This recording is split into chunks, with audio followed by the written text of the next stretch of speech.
No vídeo de hoje, vamos abordar três grandes acontecimentos que estão moldando o cenário geopolítico agora mesmo.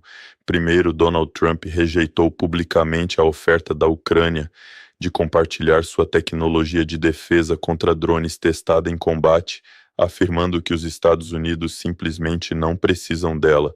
Segundo, o presidente Zelensky alertou que o recuo parcial de Washington nas sanções ao petróleo russo pode entregar a Moscou até 10 bilhões de dólares para financiar sua máquina de guerra. E terceiro, o secretário de Defesa dos Estados Unidos, Pete Hegseth, revelou que o recém-nomeado líder supremo do Irã está ferido, provavelmente desfigurado, e se escondendo dos olhos do público. Essas três histórias estão profundamente conectadas e juntas pintam um quadro de uma ordem mundial sob pressão extraordinária. Vamos ao que interessa. Donald Trump foi às manchetes em 13 de março de 2026 ao rejeitar categoricamente a oferta da Ucrânia de ajudar os Estados Unidos a fortalecer suas defesas contra drones no Oriente Médio. Em uma entrevista à Fox News, Trump disse que não precisamos da ajuda da Ucrânia na defesa contra drones, que os Estados Unidos entendem de drones melhor do que qualquer outro país e que tem os melhores drones do mundo. Foi uma declaração que pegou muitos analistas de surpresa, e não apenas pelo tom.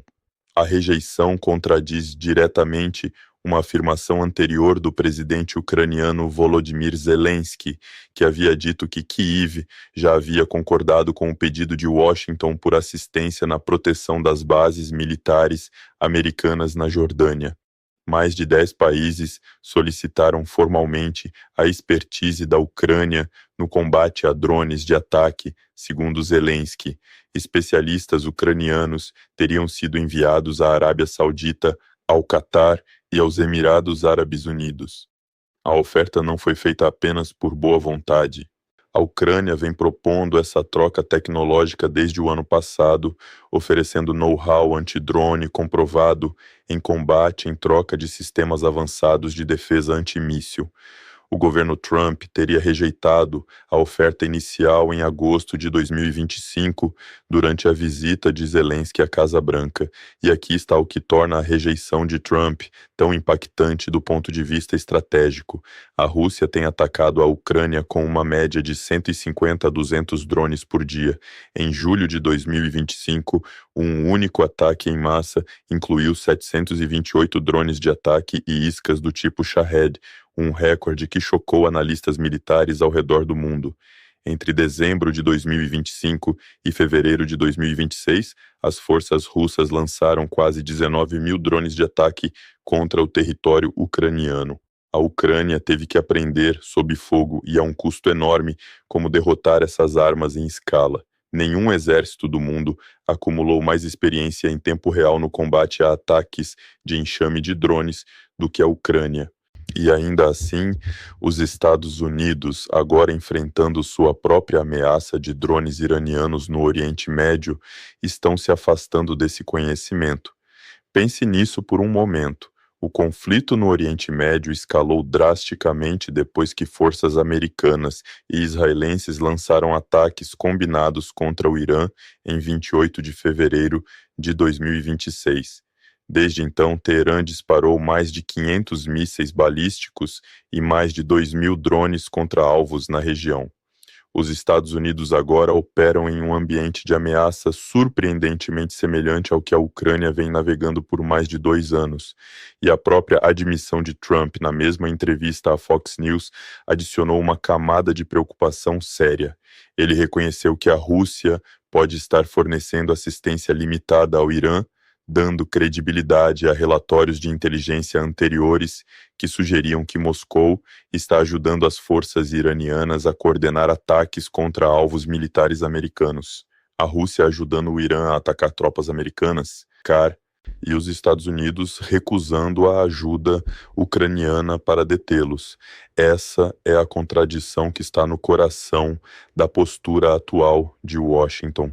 Agora vamos para a segunda notícia, porque ela se conecta diretamente ao que acabamos de discutir. Em 10 de março de 2026, Zelensky alertou de Paris que um recuo parcial das sanções americanas ao petróleo russo poderia entregar 10 bilhões de dólares diretamente ao cofre de guerra de Moscou. O Departamento do Tesouro dos Estados Unidos emitiu uma licença permitindo a venda de petróleo bruto e derivados russos que já haviam sido carregados em navios no mar. A autorização vai de 12 de março a 11 de abril de 2026, uma janela de 30 dias descrita como temporária. O motivo declarado é claro.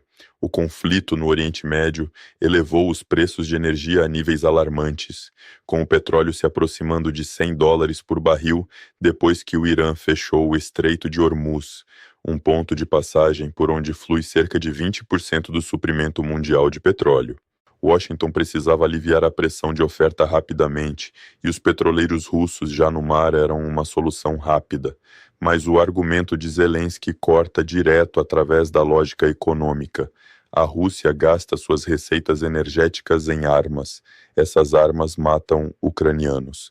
E agora, essas mesmas armas, incluindo drones de fabricação russa, estão sendo usadas contra aliados americanos e forças americanas no Oriente Médio. Levantar sanções para que mais drones voem contra você mais tarde, como Zelensky disse de forma direta, não é a decisão correta. O chanceler alemão Friedrich Merz reforçou essa posição no mesmo dia, afirmando claramente que atualmente não há motivos para considerar o alívio das sanções contra a Rússia e que os eventos no Oriente Médio não podem servir como justificativa para reduzir a pressão sobre o Kremlin ou cortar o apoio à Ucrânia. A tensão aqui é significativa. Os Estados Unidos estão simultaneamente tentando suprimir a agressão iraniana no Oriente Médio, apoiar a Ucrânia contra a Rússia e estabilizar os mercados globais de energia. Esses objetivos agora puxam em direções opostas. Cada dólar que flui para o orçamento da Rússia por meio de sanções relaxadas é um dólar que financia a mesma máquina militar que fornece drones ao Irã, o mesmo Irã que agora ameaça bases americanas e fecha rotas de navegação globais.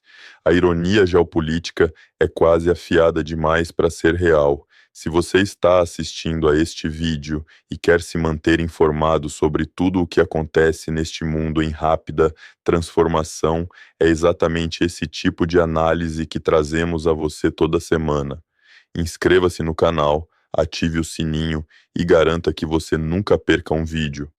Agora vamos para a terceira notícia, porque ela muda tudo sobre como devemos interpretar o momento atual no Oriente Médio. Pete Hegseth, o secretário de Defesa dos Estados Unidos, fez uma declaração impactante em 14 de março de 2026. O recém-nomeado líder supremo do Irã, Mojtaba Khamenei, está ferido e provavelmente desfigurado. Essa foi a avaliação do principal oficial militar da América falando em uma coletiva de imprensa. Mojtaba Khamenei, filho do falecido Ali Khamenei, morto durante os ataques americanos e israelenses iniciados em 28 de fevereiro, foi eleito por uma assembleia clerical para suceder seu pai, mas desde sua eleição ele não foi visto publicamente pelo povo iraniano. Sua primeira comunicação veio por meio de uma declaração escrita lida por um apresentador de televisão, sem áudio, sem vídeo, apenas palavras no papel atribuídas a um homem que não mostrou o rosto. Hegseth foi direto sobre o que essa ausência significa. Ele disse que o Irã tem câmeras e gravadores de voz. Uma declaração escrita sem áudio e sem vídeo fala por si mesma. O secretário de Defesa acrescentou que Khamenei está assustado, ferido, foragido e sem legitimidade. Um funcionário iraniano disse a Reuters que o novo líder sofreu ferimentos leves, mas continuava operando. A distância entre essa caracterização e o que Hegseth descreveu é significativa. O que não está em disputa é que Khamenei emitiu ameaças em sua declaração escrita, prometendo manter o Estreito de Hormuz fechado e pedindo aos países vizinhos que encerrassem as bases militares americanas em seus territórios ou corressem o risco de serem alvejados pelo Irã.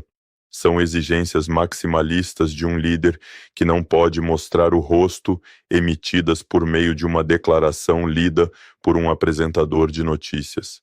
Hegseth também rebateu relatos de que o Irã havia plantado aproximadamente uma dúzia de minas no Estreito de Hormuz. Ele disse que os Estados Unidos não têm provas concretas de mineração e criticou reportagens anteriores sobre o assunto como irresponsáveis e sensacionalistas.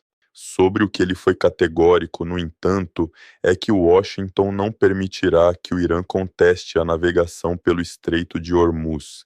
As apostas econômicas não poderiam ser mais altas.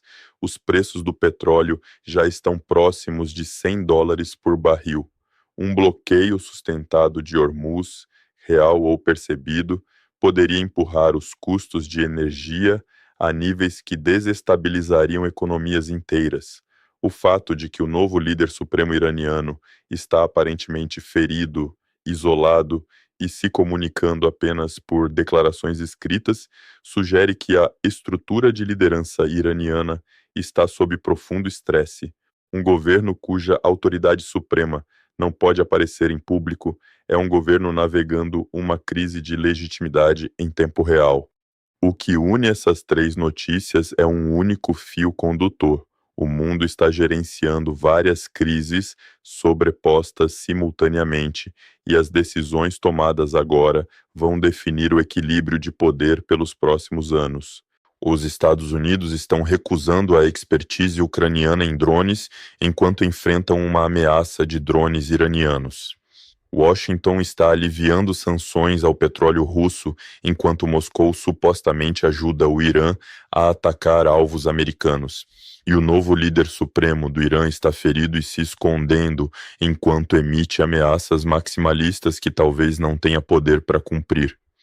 Esses não são eventos isolados.